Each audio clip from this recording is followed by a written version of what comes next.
Hello viewers, तो हम लोग कर रहे हैं complete Indian geography for government exam. और आज का हमारा लेक्चर होने वाला है वो है पेनिनसुलर इंडिया के बारे में। और स्टार्ट करते हैं अपना लेक्चर बिना किसी देरी के। और हम लोग एक अनाउंसमेंट कर दूं मैं कि अगर आप लोग बीच से ये वीडियो देख रहे हैं तो मत देखिए। आप लोग स्टार्टिंग से चैनल की प्लेलिस्ट में वीडियो डाले हैं। जो पेनिनसुलर इंडिया है ये कोई पहला पार्ट नहीं है, ये इससे पहले भी कई पार्ट आ चुके हैं पेनिनसुलर इंडिया के। तो पहले आप लोग वो देख लीजिए, फिर इसके बाद सिक्वेंसिंग में देखिए और वो आपको चैनल की प्लेलिस्ट में मिल जाएंगे। बाकी के जो लेक्चर्स वगैरह हैं इसके और एसटी वगैरह के दूसरे कोर्स चाहिए तो आप लोग उसमें जाके विजिट कर सकते हैं। तो स्टार्ट करते हैं अपना लेक्चर बिना किसी देरी के। तो भैया ये रहा हमारा इंडियन मैप और डेटा पहले से आ रहा है, तो नोट्स बना लीजिए, वरना मैं आपको समझा के बताऊंगा, वरना आपके तो समझ में आने वाला नहीं है। तो भैया यहाँ से हम देखते हैं। सबसे पहले हम लोगों ने अपने पिछले चैप्टर में हम लोगों ने बात की थी विंध्याचल रेंज के बारे में। तो विंध्याचल रेंज के हम लोग पहाड़ियों के बारे में बात कर रहे थे। तो सबसे पहली पहाड़ी थी विंध्याचल हिल्स, फिर भार रेल हिल्स, तो ये दोनों हमने पढ़ ली थी। और तीसरी थी हमारी, तीसरी वाली ये पी से आपको रिप्रेजेंट हो रही हुई, तो पी से थी हमारी पारसनाथ हिल्स। और चौथी हमारी ये एमपी और यूपी और बिहार वाले रीजन में, ये के से दिख रहा होगा आपको, तो ये है हमारी केमू हिल्स। तो भैया इतना आपको क्लियर था, हमने पहली बात कर ली थी। आज हम लोग बात करेंगे सतपुड़ा के बारे में। तो भैया सतपुड़ा की बात करें तो सतपुड़ा जो हमारी हिल्स हैं, तो भैया इसमें 7 पहाड़ियाँ आती हैं। तो भैया 7 ग्रुप ऑफ हिल्स हैं, पर हम लोगों के लिए 3 ही इंपॉर्टेंट है, तो हम लोग 3 पढ़ेंगे। सबसे पहले हम लोग बात करेंगे ये वाले इसके पैरेलल में, जैसे कि विंध्याचल हिल्स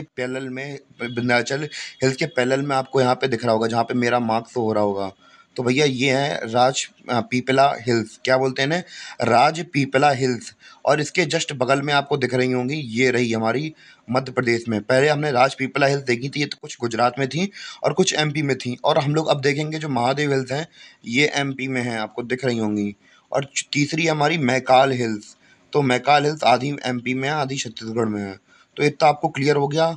जो हमने बताई कौन सी, सतपुड़ा हिल्स की जो 3 इंपॉर्टेंट पहाड़ियाँ हैं वो तो हमने कवर कर ली। और ये किसके पैरेलल में है, ये विंध्याचल रेंज की जो पहाड़ियाँ हैं उनके पैरेलल में जा रही हैं। तो ये आपको दिख रही होंगी यहाँ से यहाँ जब मैं मूव कर रहा हूँ। तो इतना आपको क्लियर हुआ या नहीं, कमेंट करके बताइए। थोड़ी खिचड़ी जरूर बनी है, पर मैं जैसा समझाता जा रहा उसी हिसाब से नोट्स बनाइए, तो फिर आपको कोई प्रॉब्लम नहीं होगी। इस खिचड़ी में भी हम लोग स्वाद ढूंढ लेंगे। तो भैया अब हम लोग बात करेंगे अपने मैकाल पहाड़ की। देखो ये आपको पहाड़ दिख रहा होगा, जूम कर दिया मैंने। यहाँ पे ये लाल लाल एरिया दिख रहा होगा भैया, ये इसकी पहाड़ की चोटी है। इसे क्या बुलाते हैं, अमरकंटक चोटी बुलाते हैं। क्या बुलाते हैं, अमरकंटक चोटी बुलाते हैं। और यहीं से एक नदी निकलती है। तो भैया ये देखिए आप, तो कोई भी नदी को अगर हम लोग पढ़ते हैं तो उससे पहले हमें उसकी 5 चीज़ें देखनी चाहिए। सोर्स यानी कि निकल कहाँ से रही है, माउथ जहाँ के ड्रेन कहाँ हो रहा है, और बाकी के बारे में हम लोग बात करें कि कौन कौन से स्टेट से निकल रही, ट्रिब्यूटरीज कौन कौन सी हैं, फीचर क्या क्या है, उसकी हम लोग बस बात करते हैं। तो यही हमारे 5 फैक्टर्स होते हैं जब भी हम लोग रिवर्स के बारे में पढ़ते हैं, जो हमें देखने होते हैं।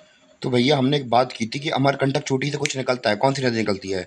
तो भैया जो हमारी नर्मदा रिवर है वो यहाँ से निकलती है। जैसे आपको यहाँ से ओरिजिन हो रहा है, यहाँ से जाती है जाती है जाती है जाती है, और यहाँ पे जो गुजरात वाला एरिया है, तो भैया इधर पे जाके ड्रेन हो जाती है अरब सागर में। तो भैया हमारी नर्मदा रिवर निकली कहाँ से, अमरकंटक चोटी से। कहाँ पे, मैकाल पर्वत पे। मैकाल पर्वत से निकली अमरकंटक चोटी से, और फिर कहाँ चली गई, अरेबियन सी में ड्रेन हो गई। तो जैसे कि हमने आपको 5 पॉइंट बताए, तो भैया हम लोगों ने सोर्स तो पढ़ लिया है भैया, अमरकंटक पीक है। और हम लोग बात करें माउथ कहाँ पे है, गल्फ ऑफ खंबात में।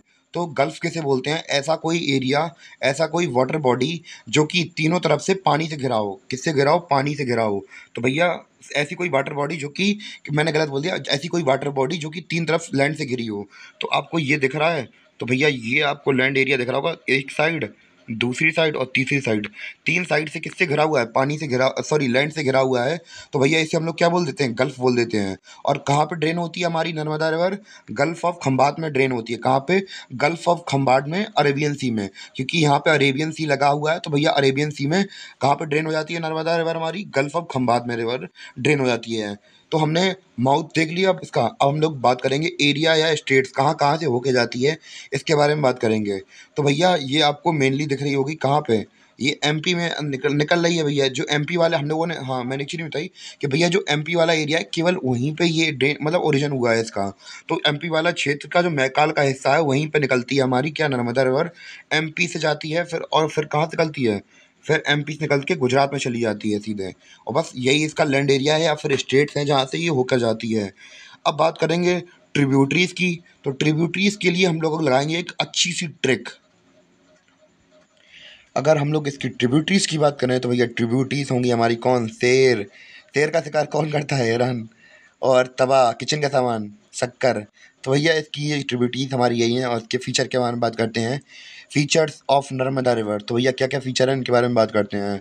सबसे भैया हम लोग बात करेंगे, पहला फीचर इसका ये है कि लॉन्गेस्ट, यहाँ पे ऊपर किनारे आपको दिख रहा होगा, ये रहा पहला फीचर, ये लिखे हैं इसके कि भैया लॉन्गेस्ट प्रायद्वीप, यानी कि प्रायद्वीप क्या होता है, पेनिनसुलर, लॉन्गेस्ट पेनिनसुलर नदी पश्चिमी, और मतलब नॉर्मली हमारी रिवर कहाँ बहती हैं, इस साइड बहती हैं। पहले मैं आपको दिखा दूं, ये हमारी मैप, हमारी ज़्यादातर रिवर्स ऐसे बहती हैं, पर ये वाली रिवर पश्चिम में सबसे लंबी है। यानी कि ये किस तरफ बहती है, ये पश्चिम की तरफ बहती है। किस तरफ बहती है, पश्चिम की तरफ बहने वाली सबसे लंबी रिवर है ये। यानी कि हम लोग बात करें, इससे भी लंबी रिवर है पेनिनसुला के अंदर, पर ये पश्चिम में बहने वाली सबसे लंबी रिवर है। बात समझ में नहीं आओ तो कमेंट करके बता देना, क्योंकि भैया नॉर्मली इससे बड़ी भी रिवर्स हैं, पर वो ऐसे बहती हैं, ईस्ट फ्लोइंग है।